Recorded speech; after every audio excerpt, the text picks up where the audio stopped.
J'ai mentionné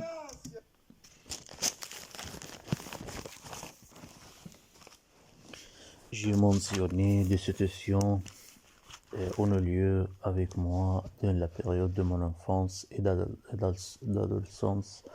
Oui, beaucoup de mes amis me disaient que les chrétiens coptes d'Égypte et qu'ils supportent le régime dictateur actuel. Oui, les chrétiens refusaient le régime des frères musulmans qui venait par une manière légitime et démocrate. Oui, les frères musulmans en Égypte venaient au pouvoir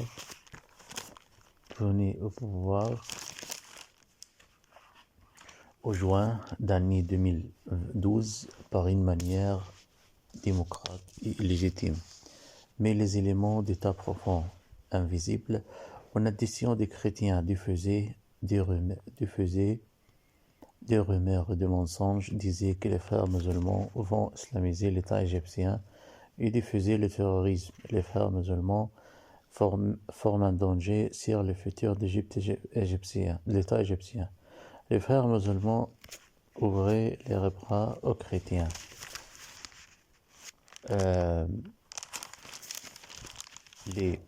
En les promettant de fonder un État égyptien civil moderne contenait les musulmans et les chrétiens ensemble, mais les chrétiens se retiraient de l'unité nationale pour mettre leurs mains aux mains d'États profonds, pour conspirer sur le président islamique élu qui appartenait aux frères musulmans. Les chrétiens d'Égypte refusaient l'arrivée des islamistes qui venaient par une manière légitime, respectable.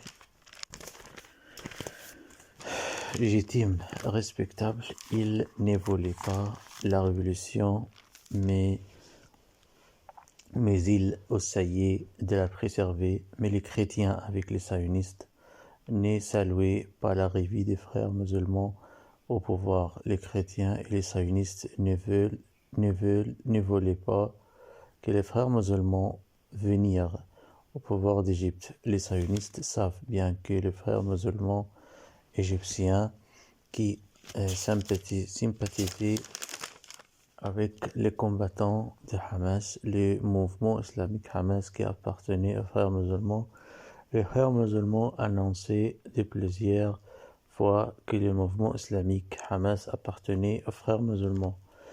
Israël voyait que les frères musulmans ne vont pas coopérer avec Israël au futur, même si ce régime essayait de montrer le contraire. Oui, c'est pourquoi les chrétiens d'Égypte saluaient le coup d'État du général Sisi qui a eu lieu au juillet d'année 2013 contre le régime légitime des islamistes.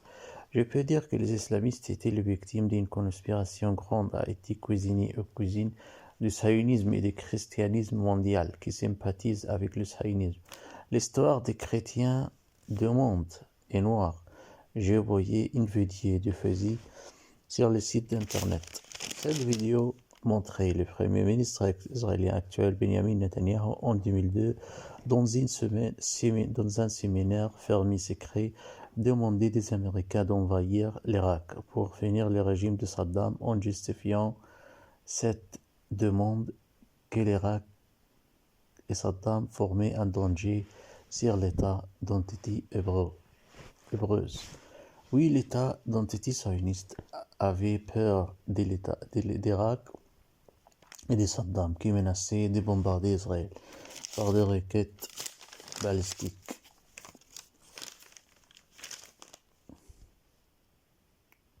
Si les attaques sionistes continuaient sur le peuple palestinien, Saddam fondait l'armée de Jérusalem pour confronter l'Israël au futur.